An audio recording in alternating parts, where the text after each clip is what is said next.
healthcare in the wake of the Supreme Court's extreme decision of wiping out a 50-year constitutional precedent of Roe v. Wade. You know, I created this task force by executive order last month to ensure that every part of the federal government does its part at this critical moment where women's health and lives are on the line amidst chaos and uncertainty unleashed by this decision. Emergency medical care being denied to women experiencing miscarriages. Doctors uncertain what they can do to provide for the patients. Pharmacists unsure whether they can fill prescriptions that they've always filled before. A tragic case of rape survivors, including a 10-year-old girl forced to travel to another state for care. You know, waiting out the right to choose on whether you have incest, abortion, incest, or having a rape. This is just extreme. You know, even life and mother is in question in some cases, in some states. Republican Congress and their extreme MAGA ideology certainly available in further talking about nationwide bans that allow abortion in every state, in every circumstance, going after the broader right to privacy as well. But as I said before, this fight is not over. I saw that last night in Kansas. In the opinion of people, the opinion of the Dobbs case, the extreme majority of the Supreme Court wrote, women in musical women are not without electoral or political power, unquote. The court practically dared women in this country to go to the ballot box and restore the right to choose that the court had just ripped away after 50 years. As I said last month, I don't think the court has any notion, for that matter, or the Republican Party for that matter, to decide how far to press their extreme agenda and how women are going to respond. But they have a clue about the power of America. Last night in Congress in Kansas, they found out women and men did exercise their electoral and political power. With a record turnout, voters in Kansas and restore the right to choose that the court had just ripped away after 50 years. As I said last month, I don't think the court has any notion, for that matter, or the Republican Party for that matter, to decide how far to press their extreme agenda and how women are going to respond. They don't have a clue about the power of American women. Last night in Congress in Kansas, they found out women and men did exercise their electoral and political power. With a record turnout, voters of Kansas defeated a ballot initiative to remove the right to choose an abortion from the Kansas Constitution. It was in the Kansas Constitution. They're trying to strike it and eliminate it from the Kansas Constitution. In a decisive vote, in a decisive victory, voters made it clear that politicians should not interfere with the fundamental rights of women. And the voters of Kansas sent a powerful signal that this fall, the American people will vote to preserve and protect the right and refuse to let them be ripped away by politicians. And my administration has their back. No, today I'm signing the second executive order I'm about to sign that responds to the healthcare crisis that has unfolded since the Supreme Court overturned Roe and that women are facing all across America. Healthcare crisis is, it's hard for me to even understand how they think this. Healthcare crisis is women can't choose, can't get an abortion even in the case of incest, even in the case of rape. But it goes beyond that. There are a lot of women who take prescriptions prescribed by their doctors and have been taking for some time for other conditions, for arthritis, for epilepsy, for Crohn's diseases. And in many cases, these prescriptions are not being filled. Say a 25-year-old woman, her doctor prescribes medication for epilepsy, has been doing it for a while. She goes to the pharmacy. The pharmacist won't fill the prescription because the same medicine could also cause a miscarriage. So she's not getting the medicine she needs for her epilepsy, whether she's pregnant or not. The pharmacy has no right to do that. Just yesterday in Idaho, the Justice Department filed a lawsuit to make sure that pregnant women facing serious threats to their health can get the medical care they need in Medicare-funded emergency rooms. Under federal law, no woman, whether pregnant or not, no matter where she lives, should be turned away or denied necessary treatment during a medical crisis. The Justice Department stepped in to make sure that this extreme state law criminalizing abortion does not put women's health and lives at risk in these situations. You know, this executive order also helps women travel out of state for medical care. Secretary Becerra is going to work with states through the Medicaid to allow them to provide reproductive health care for women who live in states where abortions are being banned in that state. The executive order makes sure healthcare providers comply with federal laws so women don't face delays or denials of medically necessary care. And this executive order advances research and data collection to evaluate the impact of this reproductive health crisis is having on maternal health and other health conditions and outcomes. This executive order builds on the first one I signed last month that created this task force in the first place. And that also will help safeguard access to health care, including the right to choose and contraception, promote safety and security of clinics, patients, and providers, protect patients' privacy and access to accurate information. Let me close with this. Beyond the actions you're taking, I know that along with Kamala, many of you have been traveling the country listening to women, healthcare providers, legal experts, state and local officials and legislators, and others, so that we are doing all we can in my administration to protect the rights of health and safety of the people of this country. You know, their perspectives are going to inform the work of this task force and the recommendations you make to me. I believe Roe got it right. It's been the law for close to 50 years. And I commit to the American people that we're doing everything in our power to safeguard access to health care, including the right to choose that women had under Roe v. Wade, which was ripped away by this extreme court. But ultimately, Congress must codify the protections of Roe as federal law. And if Congress fails to act, the people of this country need to elect senators and representatives who will restore Roe and will protect the right to privacy, freedom, and equality. I'll stop there and turn this over to the Vice President. There's so much more to say, but I'm anxious to hear from all of you. Thank you, thank you, thank you. Do I sign this order now? I'm going to sign this executive order right now, okay?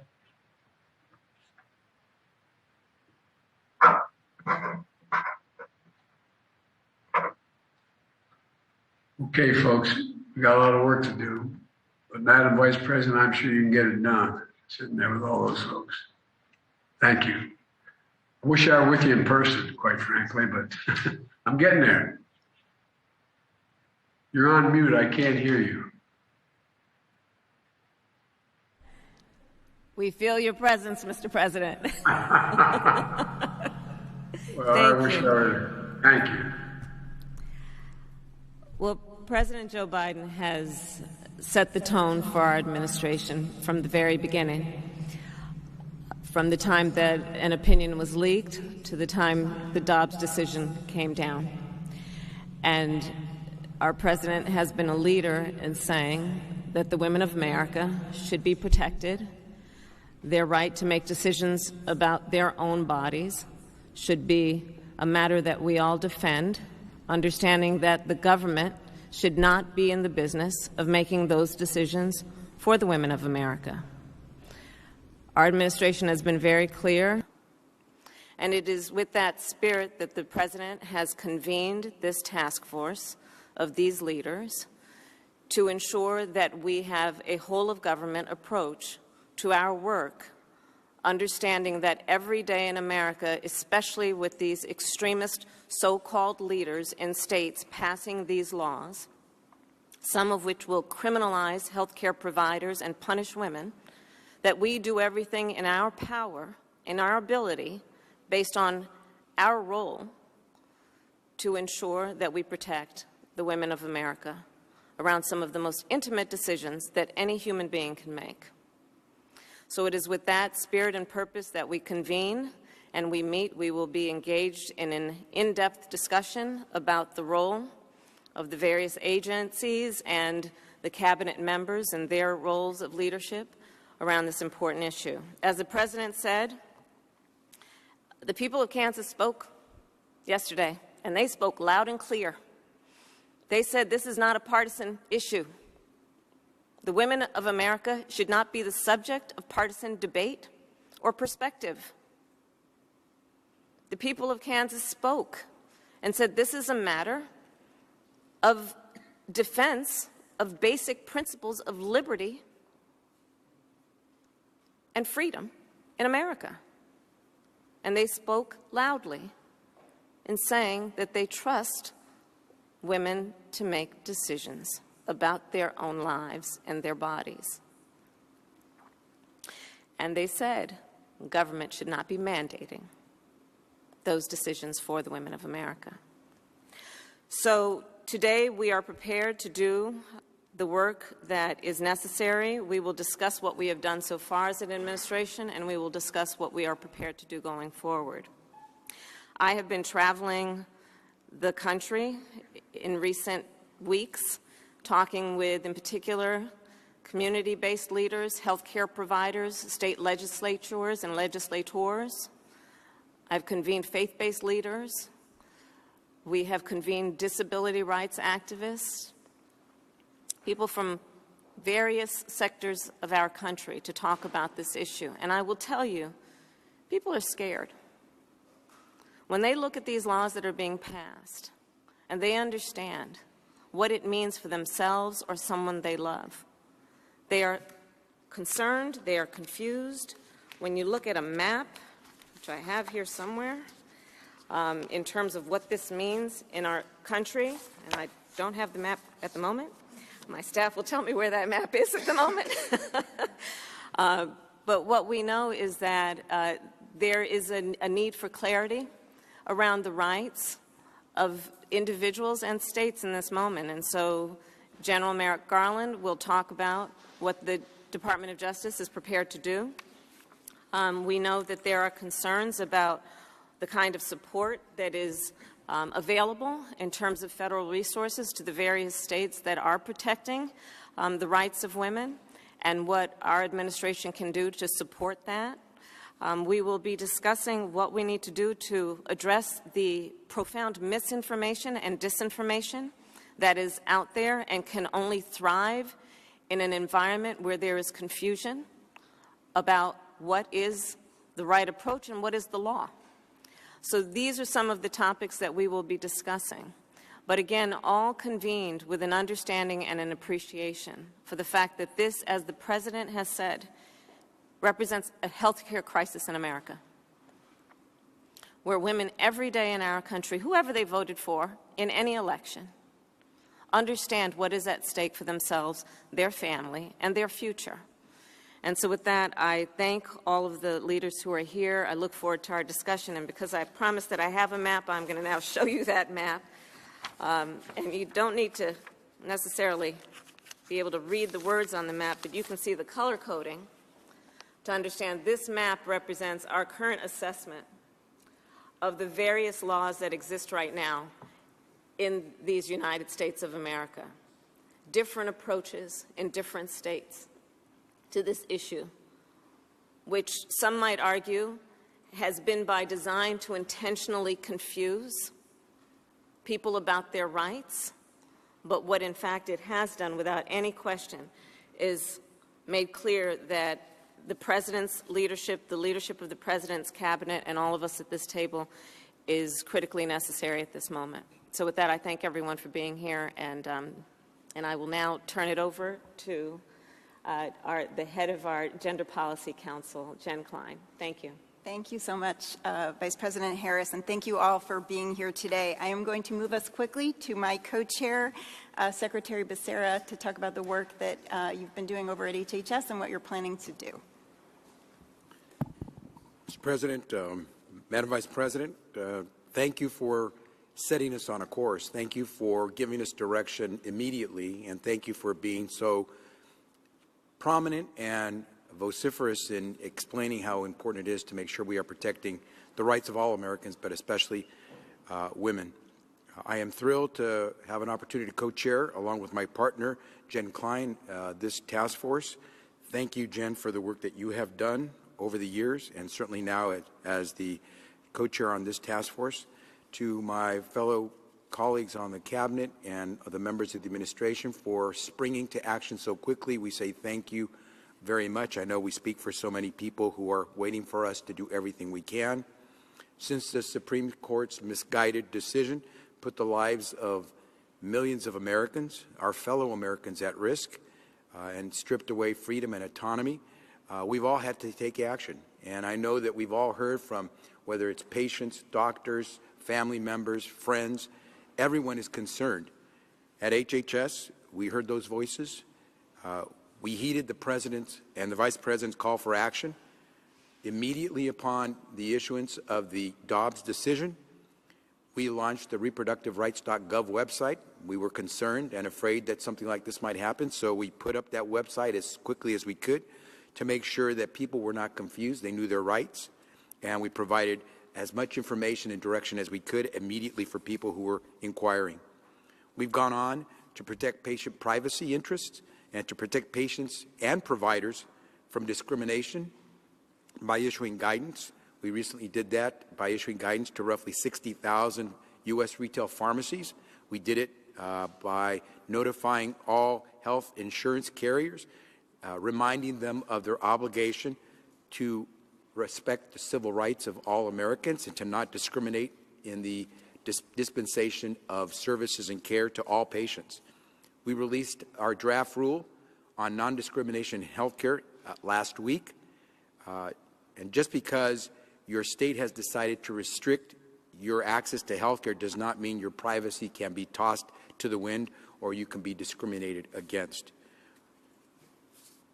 We have issued guidance on the Emergency Medical Treatment and Active Labor Act, EMTALA, which I know that the Attorney General will speak more to affirm that that law protects emergency department providers when offering legally mandated life or health-saving abortion services in emergency situations. EMTALA requires that providers exercise their clinical judgment about the right course of treatment to stabilize the patient, including abortion care if that's the treatment that the provider prescribes. And the law requires providers to offer stabilizing treatment to prevent a patient's condition from placing that patient in jeopardy, serious jeopardy, or at risk of serious impairment or dysfunction of bodily functions or any bodily organ. Providers may not delay care until a woman is in a life-threatening condition. We all know that. And we know that delayed care can threaten lives, impair essential bodily functions, and even compromise a woman's ability in the future to carry a healthy pregnancy to term. I want to thank Attorney General Garland for this week taking action to enforce EMTALA in our courts to protect women's access to care by taking on anyone who would try to violate this law. We still have much to do, and we're going to continue forward, including, for example, in making sure medication abortion is available to women throughout this country, and we won't stop. We were given direction early on by the President and the Vice President. We will continue to move forward. Turn it back to you, Jen. Thank you, Secretary Becerra. And now I'd like to turn to the Attorney General. Thank you, President Biden. Thank you, Vice President Harris, for bringing us together today. Thank you, Jen, and thank you, Secretary Becerra, for highlighting the urgency of this crisis and for your partnership. In the 5 weeks since the Supreme Court overturned Roe and Casey, legislatures across the country have taken steps to impose bans and other restrictions on access to abortion with devastating consequences for women's health, their safety, and their civil rights. And we know that the harms caused by these laws have been and will continue to be especially severe for people of color and for those of limited means. Since the day that Dobbs was decided, the Justice Department has made clear that we will be relentless in our efforts to protect and advance reproductive freedom. As we have said repeatedly, women who reside in states that have banned access to abortion must remain free to seek that care in states where it is legal. Under fundamental First Amendment principles, people must also remain free to inform and counsel each other about the reproductive care that is available in other states. States may not ban the abortion medication mifepristone on disagreement with the FDA's expert judgment about its efficacy and safety. And federal agencies may continue to provide reproductive health services to the extent authorized by federal law. Last week, I also said that the Department is vigilantly monitoring state laws and enforcement actions to ensure that states do not infringe on federal protections of reproductive rights. And I said that when they do, we will consider every tool at our disposal, including filing affirmative cases, statements of interest, and intervening in private litigation. Yesterday, the Justice Department filed a lawsuit against the state of Idaho to hold invalid that state's criminal prohibition on providing abortions, as applied to women who are suffering medical emergencies. As we explained in our complaint, Idaho's near-total ban on abortion directly conflicts with the Emergency Medical Treatment and Labor Act, or EMTALA. That federal law requires hospitals receiving Medicare funds to provide necessary stabilizing treatment to people suffering from an emergency medical condition. As I said when we announced this suit, it does not matter what state a hospital subject to EMTALA is located in. If a patient comes into an emergency room with a medical emergency jeopardizing the patient's life or health, the hospital must provide the treatment necessary to stabilize that condition. And this includes abortion when that is the necessary treatment. Any state law that prevents a hospital from fulfilling its obligations under EMTALA violates federal law. The Justice Department will also be filing a motion to dismiss the Texas lawsuit challenging HHS's guidance under EMTALA. The law could not be clearer, and we are going to vigorously litigate this suit to ensure women get the emergency care to which they are entitled under federal law. Led by Associate Attorney General Vanita Gupta, the Department's Reproductive Rights Task Force will continue to build on these efforts to protect reproductive freedom. Its work includes monitoring state laws that infringe on federal constitutional protections, evaluating appropriate actions in response to those laws, including filing lawsuits and statements of interest, and coordinating technical assistance to both Congress and the states on federal constitutional and statutory considerations. 5 weeks ago, I promised that the Justice Department would work tirelessly to protect reproductive freedom and that we would not waver from our founding responsibility to protect the civil rights of all Americans. That is what we have done, and that is what we will continue to do. Thank you. Thank you so much, Attorney General Garland. Now, there's supposed to be, through the miracles of technology, we're supposed to be joined by Secretary McDonough. So, Secretary McDonough, if you are with us, look at that. Over to you, sir.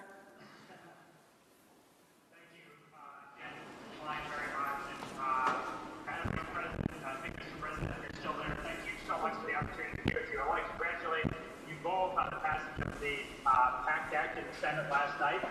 This would not have happened without your having called for it in the State of the Union.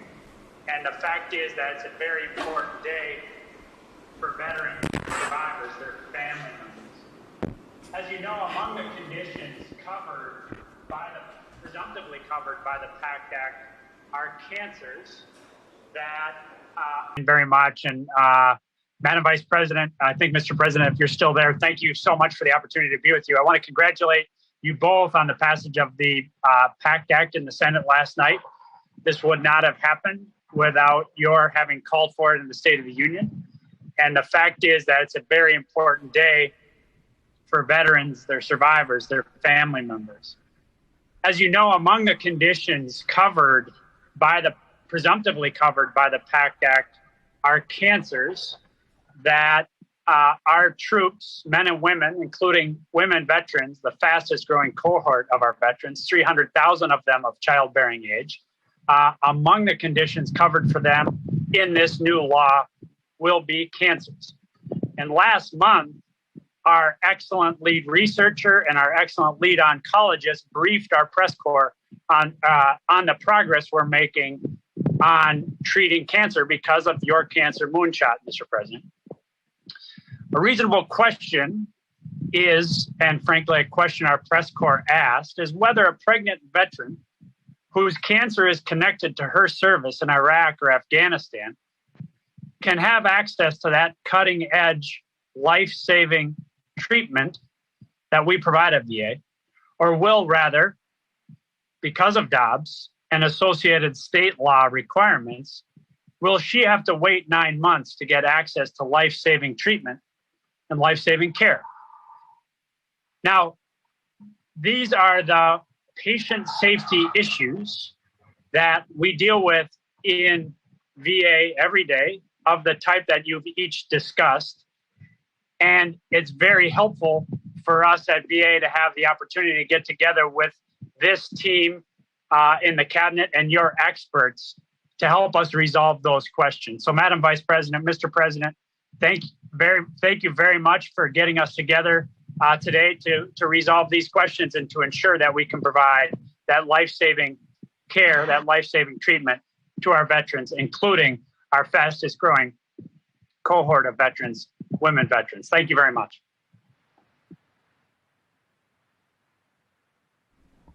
Thank you, Secretary McDonough. And now we're going to transition to the closed portion of our meeting. So we'll just take a brief break.